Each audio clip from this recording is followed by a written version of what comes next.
Hello students. बच्चों, आज हम बात करेंगे chapter 7 permutation combination class 11th का। तो इससे पहले भी हमने एक वीडियो डाली है इसकी, और आप देखें कि उसमें मैंने क्या बताया है। कुछ बेसिक कंसेप्ट बताया है परमुटेशंस के लिए। तो जिन बच्चों ने नहीं देखी है और चैनल नहीं सब्सक्राइब कर रखा है तो चैनल को सब्सक्राइब कर लें और वीडियो देखें। अच्छी लगे तो लाइक करें, कमेंट करें, यार दोस्तों को शेयर करें। तो अब हम उससे आगे की बात करेंगे इस वाली वीडियो में। तो बच्चों, इस वीडियो में हम कोशिश करेंगे कि 7.1 एक्सरसाइज के बारे में बताएं कि वो एक्सरसाइज कैसे होती है, और आते हैं चैप्टर की तरफ। तो देखो बच्चों, इससे पहले मैंने बताया था आपको कि एक फैक्टोरियल नोटेशन एक बहुत ही इंपॉर्टेंट कंसेप्ट थी जो कि पूरे चैप्टर में यूज होगी, और जब तक मैथ पढ़ोगे तब तक ये चैप्टर चलेगा तो फैक्टोरियल नोटेशन भी चलेगा। बच्चों, ये चैप्टर ऐसा नहीं है कि क्लास 11th में इस 7 वाले चैप्टर में बहुत थोड़ा सा दे रखा है, बहुत ही थोड़ा सा दे रखा है आपको पास आउट होने के लिए या क्वेश्चन को करने के लिए। क्या है कि लिमिटेड क्वेश्चन दे रखे, एक्सरसाइज में 8 से 10 क्वेश्चन दे रखे, उनके आंसर्स हैं आपके पास। आंसर भी इसमें छोटा होता है, आप चाहो तो उनको लर्न कर लो और क्वेश्चन का आंसर हो सकता है आपसे पेपर में आए तो आप उस तरीके से कर सकते हैं। लेकिन अगर इसको आप अच्छे से समझना चाहेंगे तो आपको ये वीडियो देखनी पड़ेगी, और अगर आप समझेंगे अच्छे से तो लर्न नहीं करना पड़ेगा। और जैसे प्रोबेबिलिटी है उसमें भी इसका यूज हुआ करता है, या और भी चैप्टर्स में आगे जब मैथ पढ़ोगे 12th पास आउट करने के बाद तो आपको देखेगा कि डिफरेंशिएशन में भी ये कहीं ना कहीं यूज हुआ करता है। तो बहुत ही इम्पोर्टेंट चैप्टर है, और चैप्टर का कॉन्फिडेंस भी कम रहता है बच्चों को जिनको कि फार्मूले या कंसेप्ट क्लियर नहीं होता है। तो मैं बहुत तसल्ली से आपको सिखाने की कोशिश करूँगा, ठीक है। तो समझने की कोशिश करते हैं इसको। तो हमने आपको क्या बताया था, एक तो फैक्टोरियल नोटेशन बताया था कि फैक्टोरियल नोटेशन क्या होता है और उसको हम कैसे सिंप्लीफाई करते हैं, ये बात बताई थी फैक्टोरियल नोटेशन। दूसरी बात हम आपसे बात कर रहे थे कि परम्यूटेशन, और तीसरा कॉम्बिनेशन, और फिर पीएनसी मतलब परम्यूटेशन एंड कॉम्बिनेशन, इनकी हम बात कर रहे थे, ठीक है। तो हमने ये बात बताई थी आपको। अब देखो, परम्यूटेशन और कॉम्बिनेशन, इसके लिए हमें दे रखी है एक्सरसाइज 7.3 डिटेल्ड में, और 7.4 इसके लिए दे रखी है, और मिसलेनियस में ये दोनों अप्लाई होते हैं। बच्चों, सब में क्या है कि सब में अरेंजमेंट ऑफ नंबर्स है, सब में क्या है कि अरेंजमेंट ऑफ नंबर्स है, ठीक है। मान लो कि जैसे हमने क्या किया कि यहाँ पे लिख लिया कि ABCD, ये 4 लेटर्स ले लिए, और मैंने कहा कि ये 4 है, या और भी सारे लिख सकते हैं हम, कोई दिक्कत नहीं है, कितने भी लिखे जा सकते हैं। मैंने आपसे कहा कि इसमें से 3 एट ए टाइम लेने हैं, तो आप क्या ले सकते हो कि ABC, ACD, ठीक है, फिर BCD ले सकते हैं। तो इस तरीके से हम क्या कर सकते हैं कि कॉम्बिनेशन बना सकते हैं। मतलब मेरे मुंह से निकला कि कॉम्बिनेशन, तो वो क्या होंगे कि कॉम्बिनेशन होंगे। तो बहुत सारे इस तरीके के ऑप्शंस होंगे। अब ABC को मैं ABC मान लो मैंने इस तरीके से लिख लिया कि ABC एक कॉम्बिनेशन है, और वो कलेक्टिवली क्या होंगे, सारे कॉम्बिनेशंस होंगे। इनको इधर उधर अरेंज करते रहेंगे, जैसे ABC लिखा और फिर मैंने ACD लिख लिया, फिर BCD लिख लिया, ठीक है, और फिर ABD लिख लिया, फिर क्या लिख सकता हूँ कि BCD लिख लिया, या मैंने इंटरचेंज कर लिया। तो इस तरीके से बहुत सारे ऑप्शंस होंगे। वो सारे इंडिविजुअल तो कॉम्बिनेशन कहेंगे, लेकिन कलेक्टिवली हम उनको क्या कहेंगे, कॉम्बिनेशंस कहेंगे। उनमें से हमने क्या किया कि एक को सिलेक्ट कर लिया कि ABC, ठीक है, और ABC जो हमने सिलेक्ट कर लिया और इसको मैंने रीअरेंज किया, ठीक है।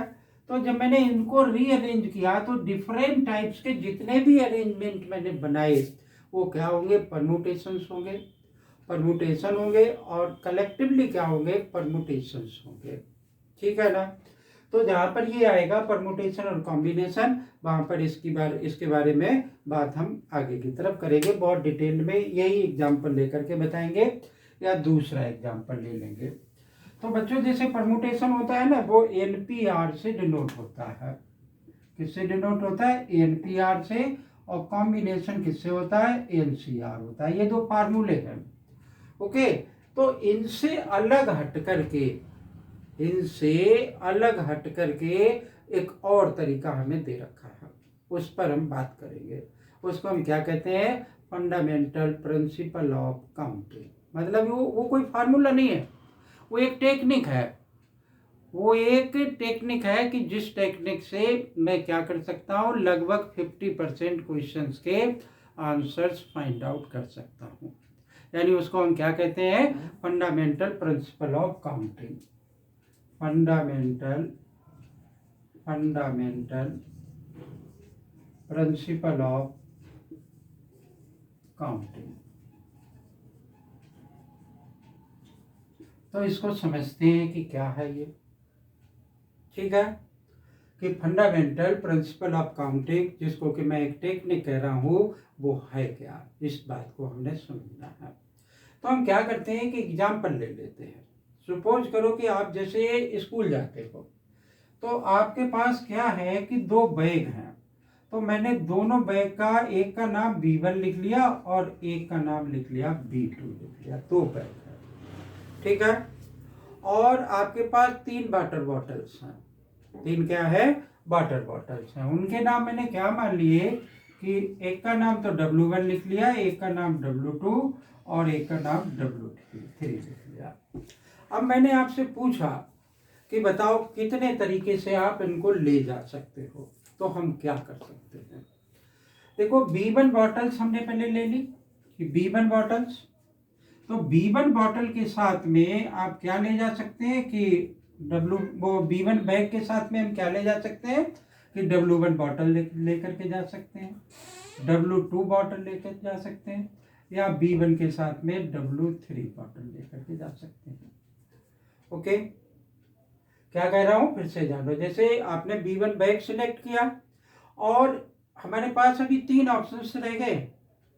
3 ऑप्शंस कौन से हैं कि W1, W2, W3, ये क्या है, वाटर बॉटल्स हमने सपोज कर ली। ठीक है, तो अब देखो B1 के साथ में ये W1 क्या, इस तरीके से लिख सकता हूं मैं कि B1 और W1, एक ऑप्शन तो ये हो गया। फिर दूसरा ऑप्शन क्या हो सकता है कि B1 W2 हो सकता है, B1 W3 हो सकता है। यही तो ऑप्शन हुए मेरे पास। कुल मिलाकर कितने ऑप्शन हो गए, 3 ऑप्शन हो गए। ओके, कितने ऑप्शन हो गए, 3 ऑप्शन हो गए। और B2 जो बैग है उसके साथ भी ये तीनों हो सकते हैं इस तरीके से, W1, W2 और W3, ये तो ऑप्शन हो सकते हैं। तो यहाँ पर क्या हो गया कि B2 और W1 और B2 W2, और क्या हुआ B2 और W3। ठीक है, तो 3 ऑप्शन हमारे पास ये हो गए। क्या हो गए, 3 ऑप्शन हमारे पास ये हो गए। अब देखो तो हमारे पास टोटल कितने ऑप्शन हो गए, 3 + 3 हो गए। 3 + 3 यानी 6 ऑप्शन हो गए। यहां से भी अगर हम देखें तो B1, ये यहाँ पर कितने हैं, ये 2 दे रखे हैं, और ये कितने दे रखे हैं, 3 दे रखे हैं। तो ये कितने हो गए, 6 हो गए। तो मतलब ये कि हमारे पास कुछ ऑब्जेक्ट्स इस तरीके के हैं जो कि जिनको कि नंबर ऑफ वे, जो अरेंजमेंट है वो ए नंबर ऑफ वे में अरेंज किए जा सकते हैं। जैसे यहाँ पर 2 बैग थे 2, ठीक है ना, और फॉलोड बाई, मतलब दूसरा कोई हमारे पास क्या है, ऑप्शन है, जिसको कि मैंने यहाँ पर जो ऑप्शन क्या दे रखे, 3 ऑप्शन दे रखे, W1, W2 और W3। इस तरीके से अरेंज, तो 3 तरीके से अरेंज किए जा सकते हैं। तो इनको मैंने मान लिया कि जो पहला ऑप्शन हमें दे रखा है उसको मैंने मान लिया कि M तरीके से अरेंज हो सकता है, followed by the another option. तो दूसरा ऑप्शन यहाँ पर आ गया तो ये n तरीके से, तो टोटल नंबर ऑफ जो अरेंजमेंट हो जाएंगे वो हमारे क्या हो जाएंगे, m मल्टीप्लाइड बाई n, यानी mn के इक्वल हो जाएंगे। ठीक है, अब यहाँ पर मेरे दिमाग में बहुत अच्छी सी बात आई कि जो फंडामेंटल प्रिंसिपल ऑफ काउंटिंग है इसमें आप कहीं कहीं तो क्या देखेंगे कि एंड लिखा होगा और कहीं कहीं और लिखा होगा। ठीक है, तो इस क्वेश्चन को अगर हम देखें तो यहाँ पर क्या है, मैंने कहा कि B1 और B2 दो तो बैग है और W1 W2 W3 water bottles हैं। ठीक है, ठीक है ना, तो आप इन बैग के साथ में ये वाली बॉटल्स आपको लेकर के जानी है। तो बैग एंड बॉटल्स हो गया। तो बच्चों जब भी एंड आए तो हम क्या लिख सकते हैं कि क्या करेंगे, मल्टीप्लाई का साइन लगाएंगे, यानी ये जो मल्टीप्लाई का साइन लगा वो मल्टीप्लाई का साइन लगाएंगे। अब भाई देखो बैग है और वाटर बॉटल्स है, अगर मैं भाई बैग लेकर के जाएगा या वाटर बॉटल लेकर के जाएगा। अगर ये लिखा होता कि जैसे यहाँ मैंने लिखा bag and water bottles, water bottles, और नीचे मैंने क्या लिख रखा, लिख रहा हूं कि बैग और वाटर बॉटल्स, तो ध्यान देंगे आप कि दोनों में बहुत चेंज है। अगर और आ जाता है तो आप हमेशा क्या करेंगे, प्लस का साइन लगाएंगे।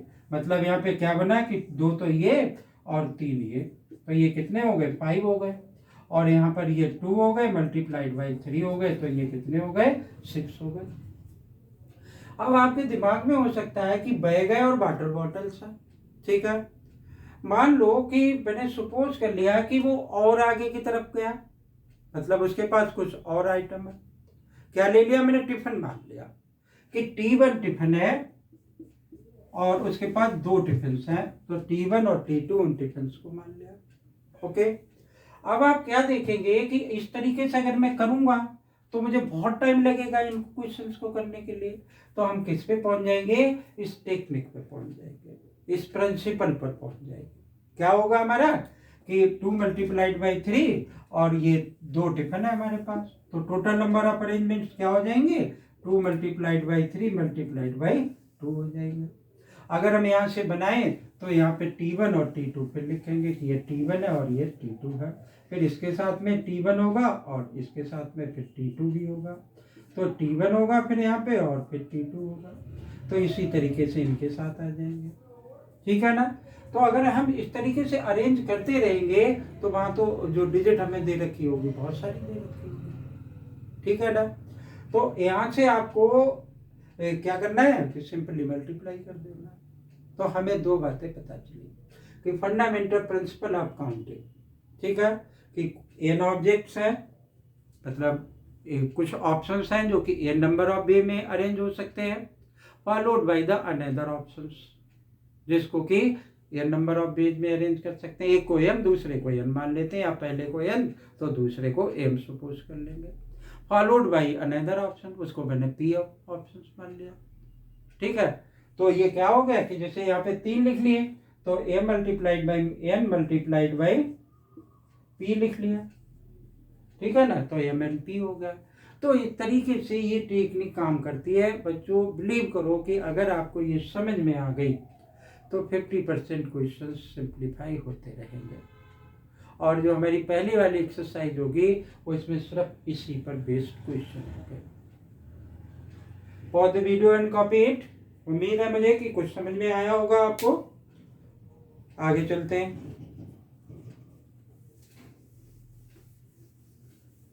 तो जो इस चैप्टर में कम क्वेश्चन है तो देखते हैं, पहले आपको एक एग्जाम्पल कराते हैं फिर एक्सरसाइज की तरफ चलते हैं कि क्या लिखा है एग्जाम्पल में और हम उसको कैसे करेंगे। ठीक है, देखो यहाँ पे क्या लिखा है एग्जाम्पल में, कह रहा है कि find number of 4 letter words with और without meaning which can be formed out of the letters of the word rose where the repetition of the letters is not allowed। अभी बताऊंगा मैं आपको repetition क्या होता है और repetition is not allowed, जैसे इसमें लिखा हुआ है कि repetition not allowed है। नंबर ऑफ 4 लेटर वर्ड बताने, इसमें 4 ही लेटर वैसे भी लिखे हैं, इस तरीके से ये लिखा हुआ है। ओके, तो कह रहा है कि इनको रिशफल आप करेंगे और कितने इससे क्या बनाए जा सकते हैं, लेटर्स बनाए जा सकते हैं, कितने वर्ड्स बनाए जा सकते हैं। तो मैंने क्या लिखा कि इस तरीके से ये एक ब्लॉक्स बना लिए 1 2 3 4, ठीक है, इसको समझने की जरूरत है। इसने कहा कि 4 लेटर वर्ड्स, 2 होते तो 2 मानता। तो देखो ये जो पहले वाला ऑप्शन है इनमें से कोई सा भी बना जा सकता है, देख लो ध्यान से, इनमें से कोई सा भी यहाँ पर मैं फिल कर सकता हूँ। वही मैंने कहा कि मैंने आर भर दिया, ठीक है, आपने कहा कि सर नहीं आर नहीं, आर तो यहाँ लिखे हुआ, ओ भर लो, तो मैंने ओ भर दिया, ठीक है। किसी और स्टूडेंट ने कहा कि ओ नहीं एस लिखो, तो मैंने एस लिख लिया। किसी और ने कहा कि ई लिख लो, एस नहीं लिखेंगे, ई लिख लिया भाई। तो आप देखो कि ये वाला जो कॉलम है वो 4 तरीके से भरा गया। अब सपोज कर लिया कि ई मान लो जैसे यहाँ पे लिखा हुआ है, तो अब ई यहाँ पर फिक्स हो गया। अब हमारे पास ये वाला तो सिलेक्ट हो चुका है, इसका मतलब इसको फिल करने के लिए मेरे पास कितने ऑप्शंस रह गए, 3 ही ऑप्शंस रह गए। तो मैं इस वाले कॉलम को 3 ऑप्शन 3 तरीके से फिल कर सकता हूं। अब सपोज कर लो कि आर मैंने यहाँ पर फिल कर दिया, आर चलो यहाँ लिख दिया। अब मेरे पास क्या रह गए, 2 ऑप्शन रह गए, तो मैंने ओ चलो यहाँ पे भर दिया, ठीक है। तो अब ओ, तो ये वाला ब्लॉक जो है वो कितने तरीके से भरा जा सकता है, 2 से। अब बचा मेरे पास एक, तो एक ही तरीके से भरा जा सकता है। तो फंडामेंटल प्रिंसिपल ऑफ काउंटिंग से क्या हो जाएगा कि टोटल नंबर ऑफ वर्ड्स हो जाएंगे मेरे कि 4 × 3 × 2 × 1, मल्टीप्लाई कर दें, 2 3 जा 6, 4 जा 24, ठीक है। तो इस तरीके से ये क्या होगा कि ये भरा जा सकता है। तो कोई सा भी लेटर दे रखा हो, whenever written mention as the repetition is not allowed।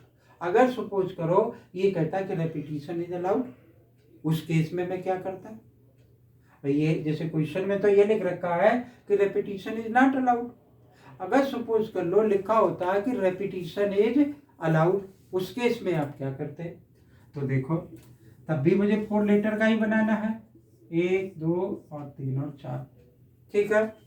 अब देखो ये मेरे पास मैंने मान लो कि यहाँ पर आर भर दिया, तो आर 4 तरीके से भरा जा सकता है भाई, आर नहीं, ये वाला कॉलम 4 तरीके से फिल किया जा सकता है, ठीक है।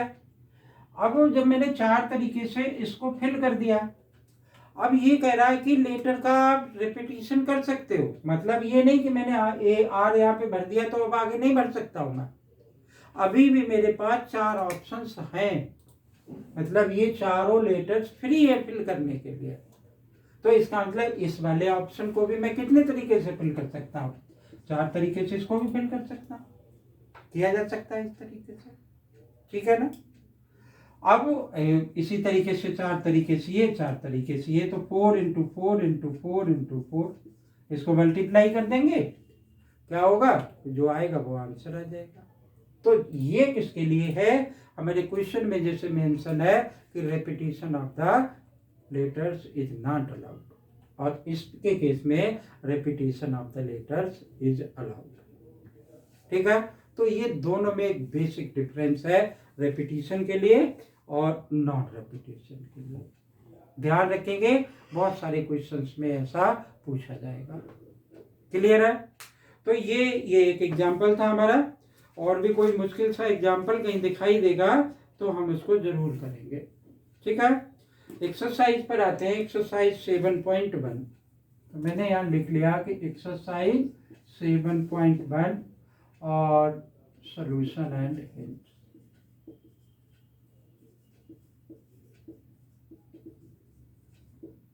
ठीक है, और कंसेप्ट भी है। तो pause the video and copy it, then come to the exercise 7.1। तो कैसे होगा, बहुत डिटेल्ड में आप अच्छे से सीखेंगे इसको। अगर एक बार सीख लिए और एक बार आपने अपनी तरफ से कर लिए, तो आप ये मान लो कि फिर ये चैप्टर आपको कैसा हो जाएगा, पक्का हो जाएगा, और फिर आप क्वेश्चन को आसानी से कर पाओगे। तो देखते हैं क्वेश्चन नंबर 1 क्या लिखा हुआ है, पढ़ लेते हैं इसको। How many 3 digit numbers can be found from the digits. Digit हमें क्या दे रखे हैं, डिजिट हमें दे रखा है 1 2 3 4 और 5। ये 3 डिजिट हमें, वो कितने डिजिट दे रखे हैं, 5 डिजिट दे रखे हैं। और how many 3 digit numbers can be found, 3 digit का मुझे नंबर बनाना है। तो मैंने 3 ब्लॉक बना लिए यहाँ पर इस तरीके से, ठीक है। when the repetition of the digit allows and when the repetition of digit is not allowed, ये हमें दे रखा है। तो पार्ट फर्स्ट लिखा हमने, पार्ट फर्स्ट में क्या दे रखा है कि repetition of the digit is allowed. अब देखो इसने ऐसा कुछ नहीं कहा कि ऑड नंबर बनाना है, इवन नंबर बनाना है, आगे आएगा इस टाइप से। तो ये पहला क्वेश्चन है तो सिंपल सा इसने दे रखा है।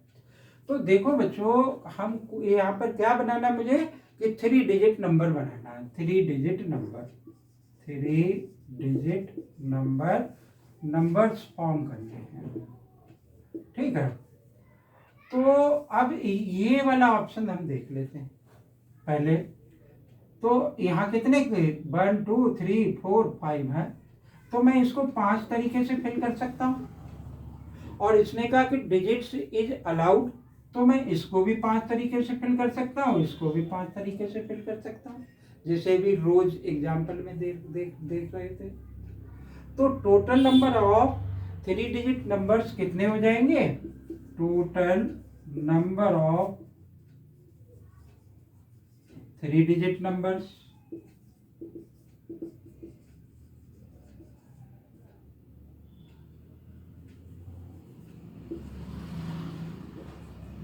Is equal to 5 into 5 into 5, 125 हो गए। कंडीशन क्या है कि रेपिटेशन इज अलाउड,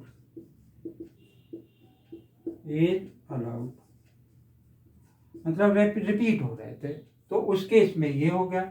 अब सेकेंड वाले पार्ट में ये क्या कह रहा है कि when the repetition of digit is not allowed, repeat नहीं हो सकते हैं। तो अब आप देखो क्या करोगे भाई, आपने इस वाले कॉलम को कितने तरीके से फिल कर सकते हो, 5 तरीके से। ये लिख लें या ये लिख ले, ये लिखा जा सकता, कोई सा भी, one of them we can write here, okay. तो अब इसके पास 5 ऑप्शंस होंगे फिल करने के। हमें आगे से भी नंबर ही तो बनाना, आगे से भी कर सकता हूँ। 0 यहाँ पर है नहीं, 0 आएगा तब देखी जाएगी। तो मैंने 5 तरीके से इस वाले नंबर को फिल कर सकता हूँ। अब मान लो कि इनमें से कोई सा भी एक डिजिट आपने यहाँ पे फिल कर दिया। अब हमारे पास कितने बचे, 4 बचे। तो इस वाले कॉलम को कितने तरीके से फिल कर सकते हैं, मतलब यहाँ पे जो डिजिट होगी वो 4 तरीके से फिल की जा सकती है, और यहाँ पर जो डिजिट होगी वो 3 तरीके से फिल की जा सकती है। तो according to principle of fundamental counting क्या हो जाएगा, टोटल अरेंजमेंट्स क्या हो जाएंगे, या total number of 3 digit numbers कितने बन जाएंगे, is equal to 3 into 4 into 5, okay. 4 5 या 20, 3 या 60, तो 60 है 3 डिजिट नंबर्स यहाँ से बन जाएंगे, ठीक है ना। तो ये हमारा क्वेश्चन नंबर 1 था। मुझे उम्मीद है कि आपको ये बात समझ में आई होगी, ये क्वेश्चन क्लियर हो गया होगा। Come to the next question for the video.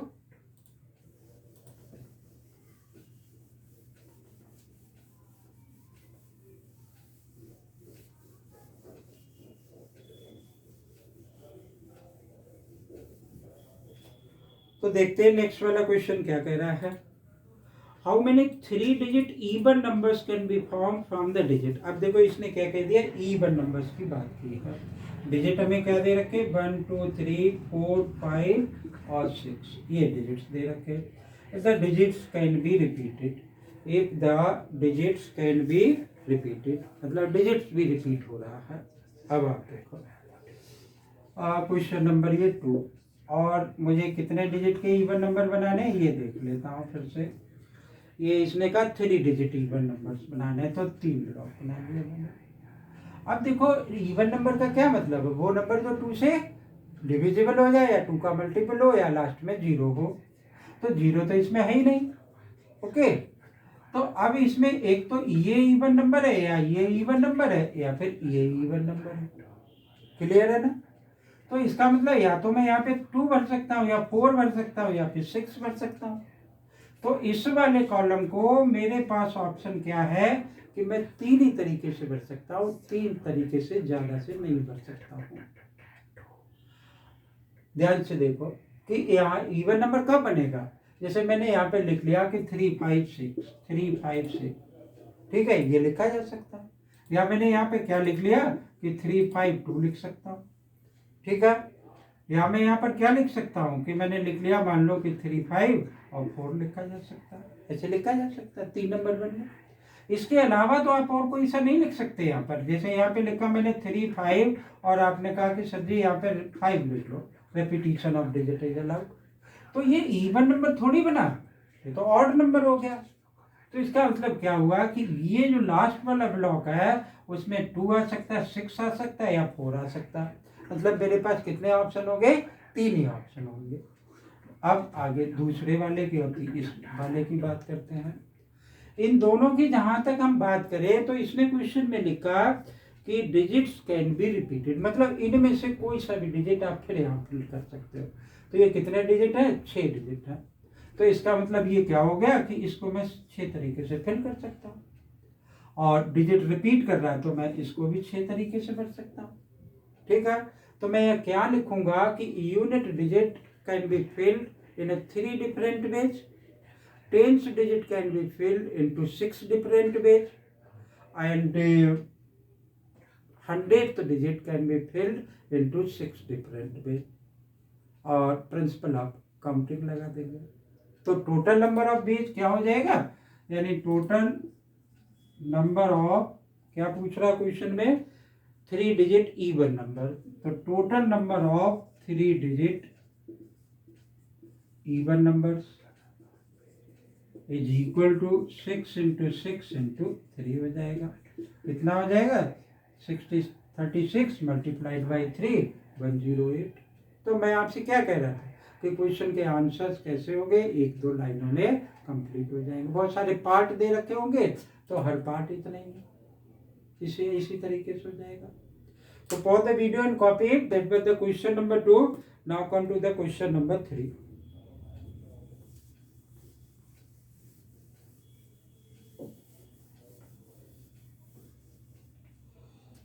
तो क्वेश्चन नंबर 3 हमारा क्या कह रहा है कि how many 4 letter code can be form using the 10 letters of the English alphabet if no letter can be repeated. देख लो भाई क्वेश्चन नंबर 3, ठीक है। 4 लेटर कोड, तो 4 ब्लॉक बना लिए मैंने, 1 2 3 4, ठीक है ना। तो 4 लेटर कोड हमने बनाया और 10 लेटर्स है मेरे पास, यानी 1 2 3 4 5 6 7 8 9 और 10, 10 लेटर्स हैं। ABCDEFGH इस तरीके से लिखे हुए हैं। इसने कहा कोई लेटर रिपीट नहीं करेगा और 4 लेटर कोड हमें फॉर्म करना है, ठीक है ना। तो अब आप देखो कि ये वाला कॉलम कितने तरीके से भर सकते हो आप? 10 तरीके से फिल कर सकते हैं। ये 9 तरीके से भर सकते हैं, ये 8 तरीके से भर सकते हैं, ये 7 तरीके से भर सकते हैं। ये तो क्वेश्चन कह रहा है how many 4 letter code can be form the first 10 letter, यानी फर्स्ट 10 लेटर्स ABCD इस तरीके से of the English alphabet if the no letter can be repeated. तो सिंपल सा क्या हो जाएगा कि 10 9 8 7 और 6, 4 हो गए, 5 हो गए, 4 लिखने हैं, ठीक है ना। इनका मल्टीप्लिकेशन कर देंगे, क्या हो जाएगा? आंसर आ जाएगा। क्लियर होगा बच्चों? For the video and copy it, then come to the next question.